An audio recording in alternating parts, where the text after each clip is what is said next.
Atos, capítulo 9, a partir do versículo de número 1. Quem achou, diga amém. E Saulo, respirando ainda ameaças e mortes contra os discípulos do Senhor, dirigiu-se ao sumo sacerdote e pediu-lhe cartas para as sinagogas de Damasco, a fim de que se encontrasse alguns daquela seita, quer homens ou quer mulheres, os conduzissem presos a Jerusalém. E aproximando-se ele de Damasco na sua viagem, subitamente ele foi cercado de um forte resplendor de luz do céu. E caindo por terra ouviu uma voz que lhe dizia: Saulo, Saulo, por que me persegues? O que a voz dizia, gente? Saulo, Saulo, por que me persegues? Diga de novo: Saulo, Saulo. Só isso, só isso. Amém. E ele disse: quem és, Senhor? E respondeu o Senhor: eu sou Jesus a quem tu persegues. Versículo 6. Agora levanta-te e entra na cidade, e lá te será dito o que te convém fazer. E os homens que iam com ele pararam espantados, ouvindo uma voz, mas não vendo ninguém. Então Saulo levantou-se da terra e, abrindo os olhos, não via coisa alguma, e guiando-o pela mão, o conduziram para Damasco. E você diz amém. Senta dando glória a Deus aí. Oh, aleluia. Aleluia. Só para te contextualizar bem rapidinho, redobre a sua atenção. Redobre a sua atenção. Só para te contextualizar. Saulo é um homem que está fazendo exercício da sua cidadania romana. E você sabe que Roma é contra a igreja. Logo, ele é um agente para combater o crescimento da igreja naquela ocasião. Fora isso, ele mesmo vai confessar um pouco mais para frente que também na condição de judeu, mesmo exercendo sua cidadania e serviço em Roma, ele pertencia à classe dos fariseus, ou daqueles que zelavam pela lei com o máximo rigor. Então, numa linguagem pejorativa, não que isso que eu vou falar agora seja pejorativo, mas infelizmente o uso dessa palavra caiu para uso pejorativo de uns, 10 anos para cá, que é a palavra religioso, né? Religioso não deveria ser uma palavra que deveria ser vista com tanta coisa ruim, né? Mas infelizmente ficou, então é mais fácil para a gente entender.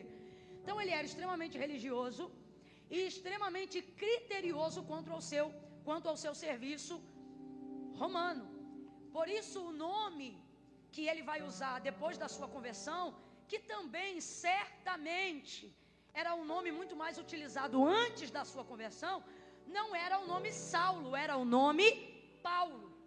Porque Saulo é a variação do seu nome para o hebraico. Qual é a variação do seu nome para o hebraico? Vamos lá, gente, qual é a variação do seu nome para o hebraico?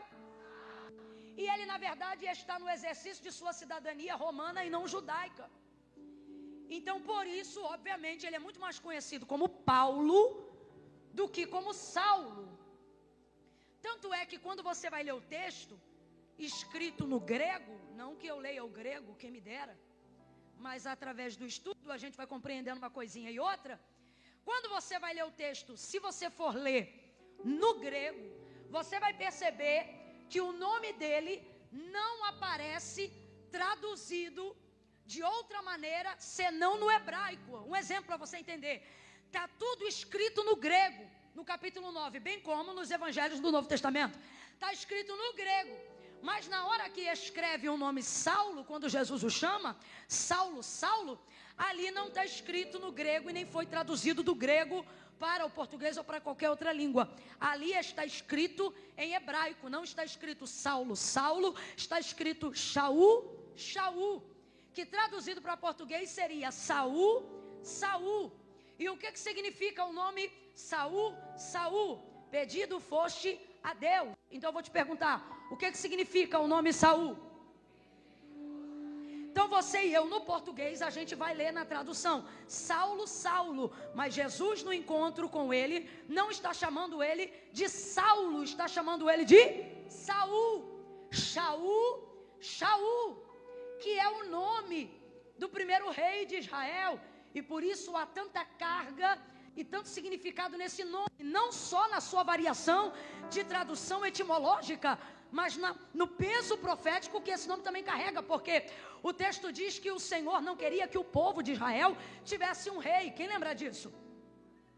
Só que o povo insistiu num clamor e insistiu na intercessão com Samuel: dá-nos um rei como tem as outras nações, dá-nos um rei como tem as outras nações. E o povo começou a clamar e o povo começou a pedir. Completa aí para mim, por favor. O povo começou a pedir. Vamos lá. O povo começou a...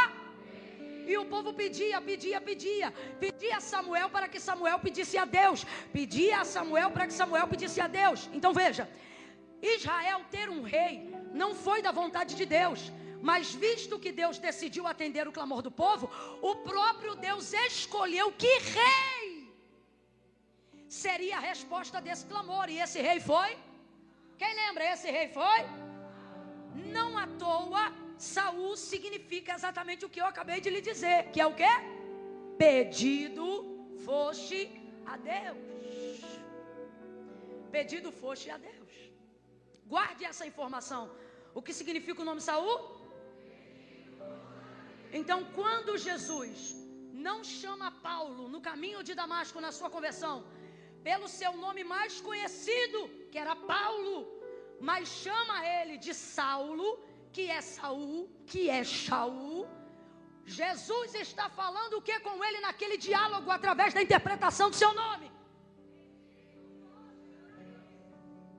Então eu não vim aqui fazer a minha vontade espontânea apenas. Eu vim aqui atender um pedido feito a... Agora a primeira coisa que você tem que pensar é o seguinte: quem pediu? Por que não chamá-lo de Paulo, de pequeno? Por que não, no encontro da sua conversão, não utilizar a variável do seu nome, que transita entre pequeno ou de baixa estatura, e no profético humilde ou menor? Por que não aproveitar que ele já estava abatido, ele estava no chão?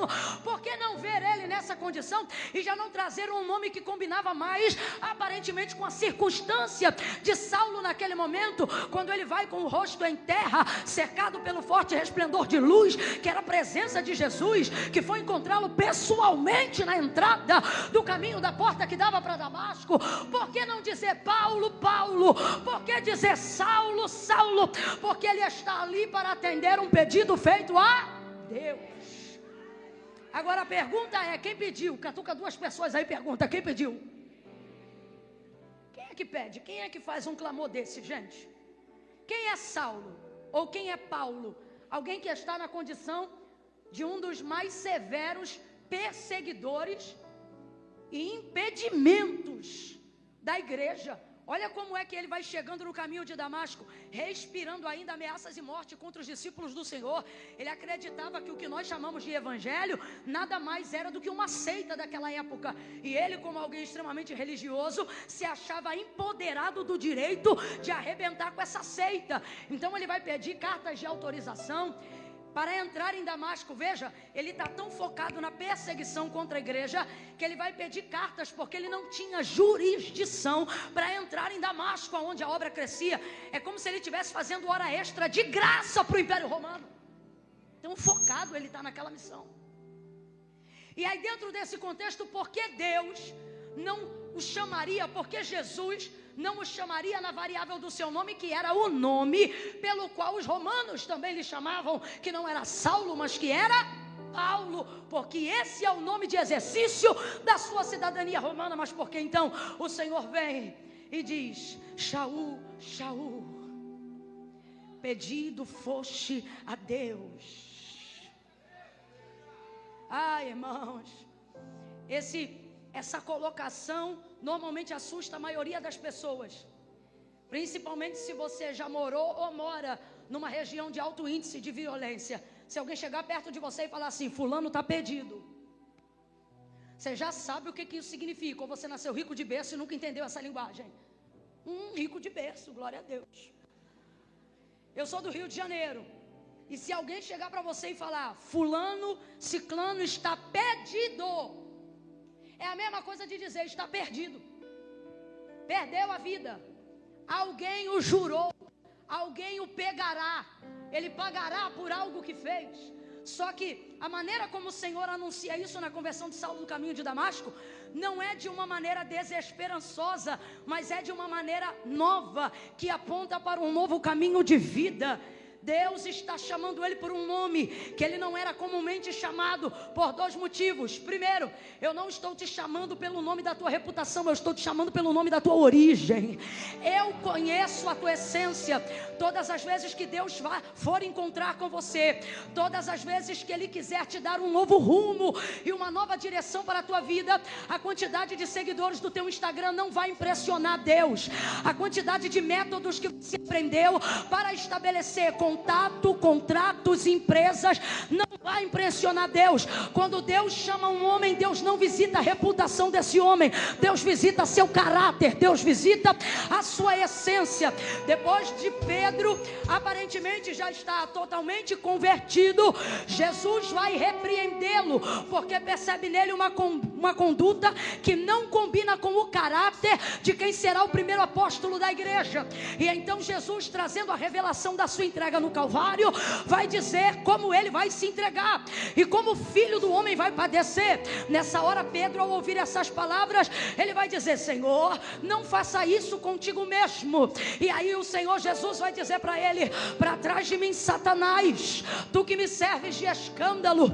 O Senhor não está falando com Pedro, está falando com o diabo que usa ele naquele momento, porque para o Senhor a essência predomina mais do que aquilo que a boca quer dizer. Você se lembra de quando o Senhor mandou Samuel ir à casa de Jessé o belemita, dizendo para ele que dentre os seus filhos ele tinha um rei voltado para a aparência, lembrando-se de Saul. Samuel vai olhar para Abinadab, para Eliabe, para Samar, e ele vai pensar: certamente está diante de mim um ungido do Senhor.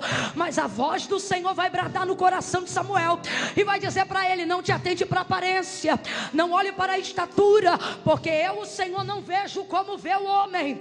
E se eu fosse você, eu já estava glorificando a Deus, porque nessa noite Deus colocou na minha boca uma palavra que é resposta para o teu ministério, uma palavra que é resposta para o teu chamado. E assim diz o Senhor: eu não estou consultando o teu currículo profissional, a quantidade de línguas que você sabe falar, tuas habilidades não me impressionam, teu status social não me impressiona, a quantidade de zeros que você tem na tua conta, ou o nível do saldo devedor que está na tua conta, não interfere no meu chamado. Eu, o Senhor, não me atento para a aparência, eu, o Senhor, não olho para aquilo que está em evidência, eu, o Senhor, olho o coração, a essência.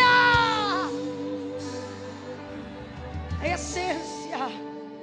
Nessa noite o Espírito Santo de Deus está passando em revista.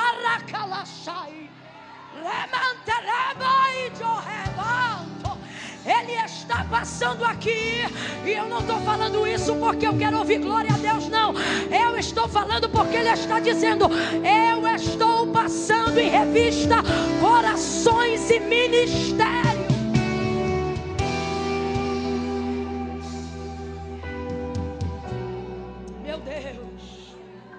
Meu Deus, chamou 2 vezes para despertá-lo. Poderia ter dito: Saulo, por que me persegues apenas uma vez? Mas chamou 2. Chamou quantas vezes? Bora, chamou quantas vezes? Faz-me lembrar quando ele entrou na casa de Lázaro e Marta estava distraída em muitos serviços, lembra?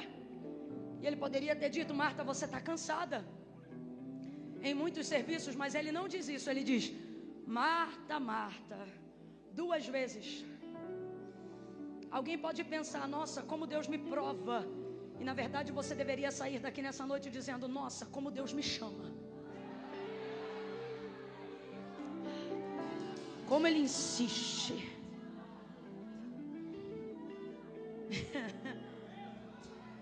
Nenhuma das desculpas que você tem dado para Deus vão convencê-lo a deixar de continuar chamando o teu nome para aquilo que Ele te escolheu para fazer.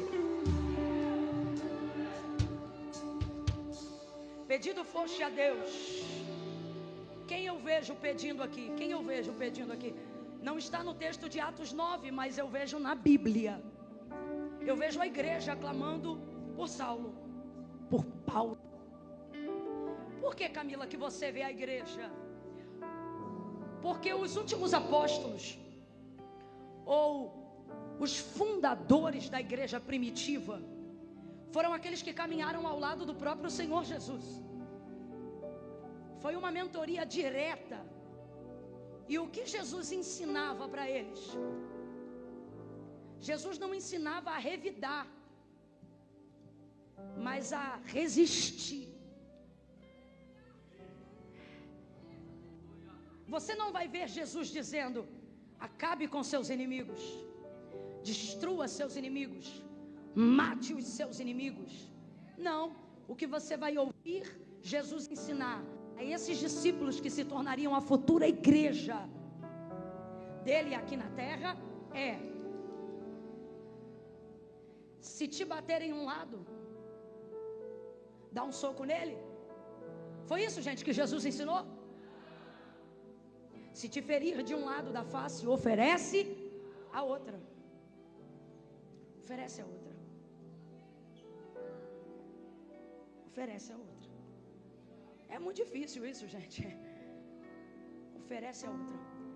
Aí ele vai ensinar essa igreja a orar. E na hora de ensinar essa igreja a orar, ele não ensina essa igreja a subir monte, bater pé no chão e dizer: dá de espada neles. Ele não ensina essa igreja a entrar para dentro do quarto e marchar e dar ordem em anjo, como se anjo obedecesse oração. Deus, vai lá e desfaz. Ele dará ordem aos anjos ao vosso respeito. Você não manda em anjo. Eu não mando em anjo. E ele não ensinou nada disso. Olha o que ele ensinou.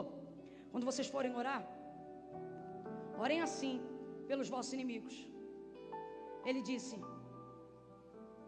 amai os vossos inimigos, intercedam por aqueles que vos perseguem.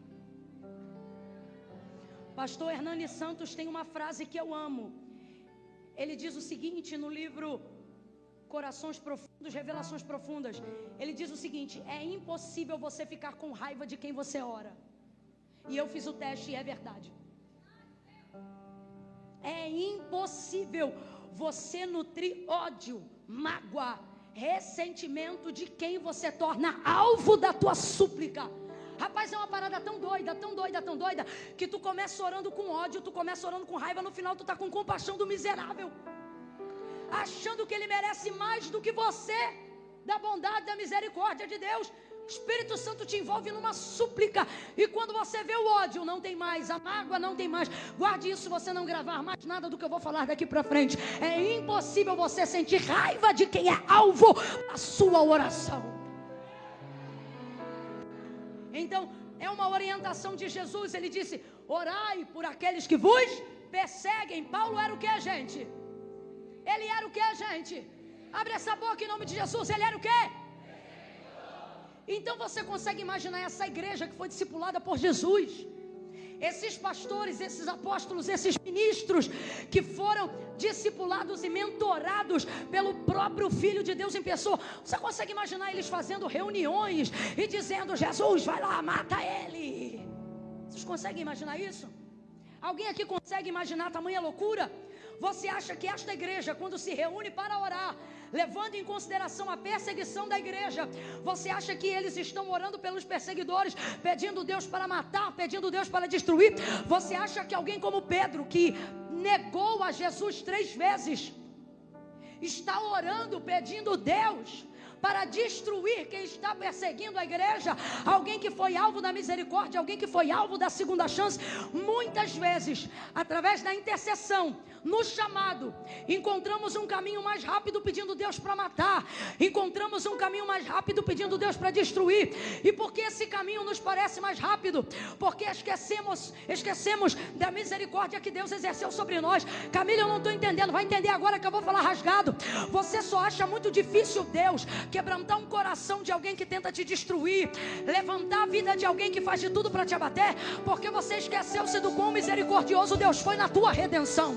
Você esqueceu-se do quão grandioso Deus foi quando decidiu perdoar os teus pecados, porque um pecador arrependido de verdade, quando ele tem consciência do que Deus o salvou, de onde Deus o tirou, da mentira, do engano, do abandono, da pornografia, da palavra pesada, torpe, ele não acredita que nada seja impossível para o Senhor. Então, ao invés de orar e dizer mata, ele diz prepare e converte. Se tu fizeste comigo, tu pode fazer com qualquer um na minha casa. Se tu fizeste comigo, nada é impossível para o Senhor fazer na minha família. Levanta a tua mão que eu estou sentindo graça de Deus. Receba súplica, receba poder para interceder, não para escolher o caminho mais rápido da morte, mas para escolher o caminho que vale a pena, o caminho da vida. Ao invés de dizer prepara e leva, a partir de hoje você vai orar: salva e faça dele um obreiro, salva e faça dela uma pregadora, salva e faça dele um pastor, salve e faça dele um ministro. Vida!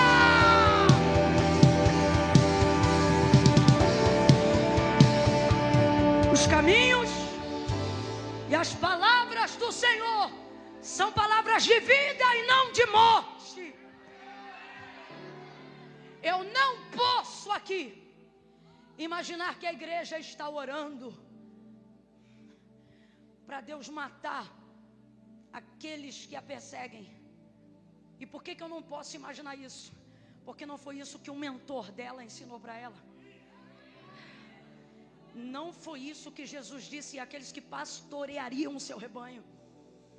Ele disse: amai os que vos odeiam, orai por aqueles que vos...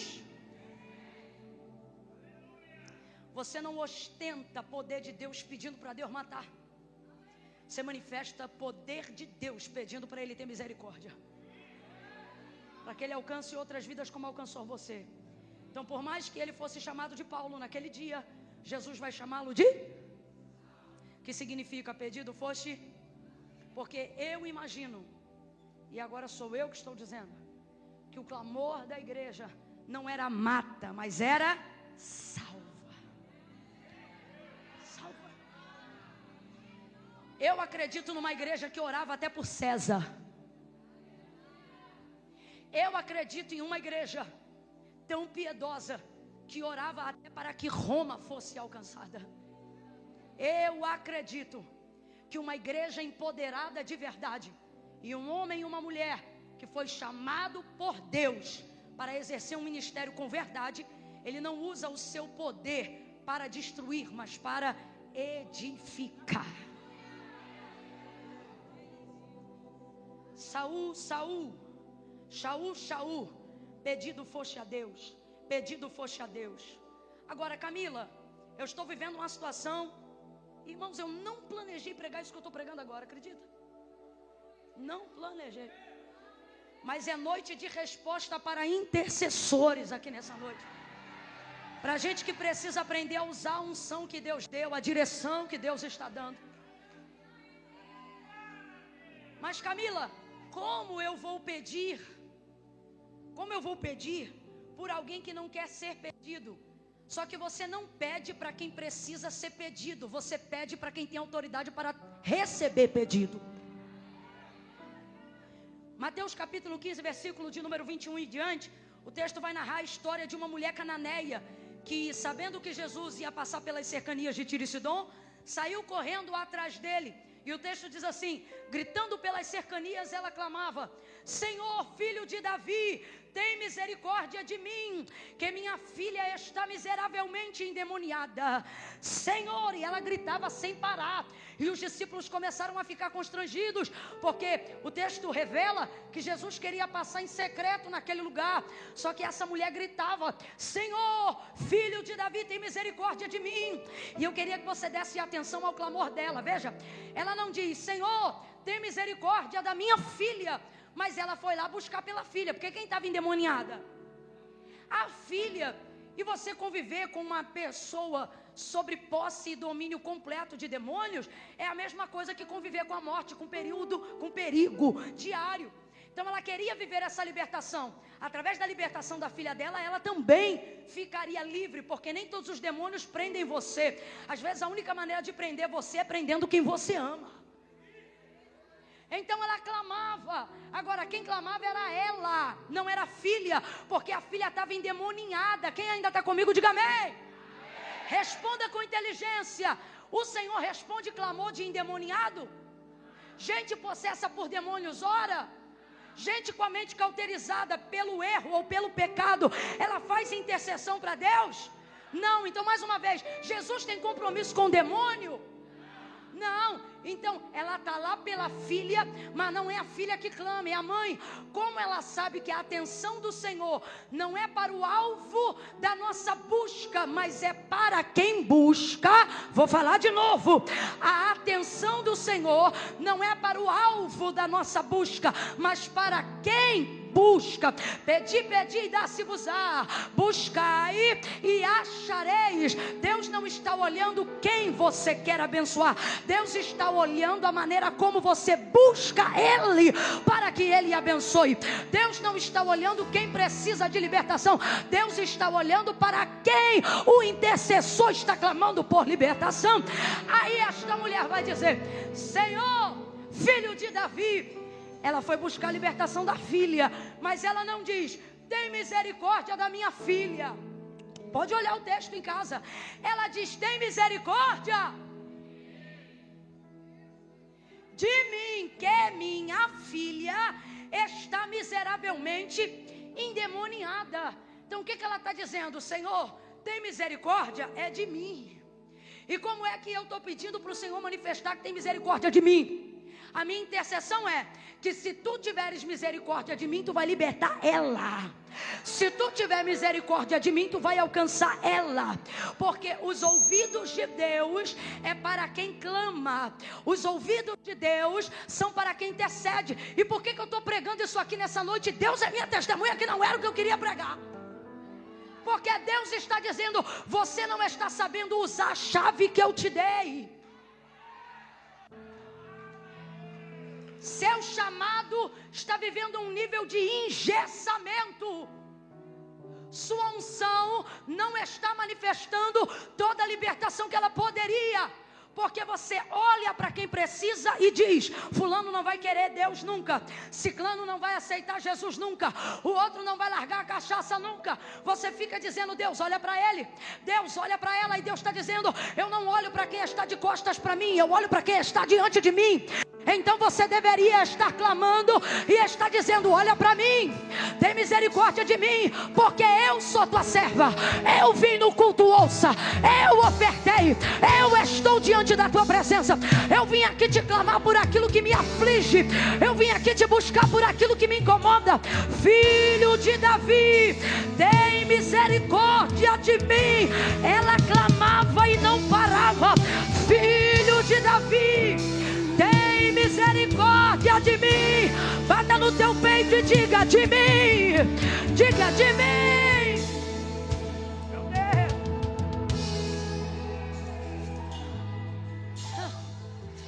Logo, não importa se o outro está xingando Deus, se o alvo da minha recuperação ou de quem eu desejo que Deus salve. Logo, não importa se o outro está batendo o pé no chão e fazendo o trabalho contrário, dizendo: crente, eu não vou ser nunca. Deixe ele fazer o que quiser fazer. Deixe falar o que quiser falar. Guarde isso no seu coração. Compromisso de Deus não é com aquilo que as pessoas falam com os outros, mas é para com aqueles que falam com Ele. Então Ele está dizendo: teu problema e o meu problema é que a gente dá muito ouvido para o que os outros dizem e pouca fala para o que Deus quer ouvir de nós. Pare de dar ouvido aos endemoniados.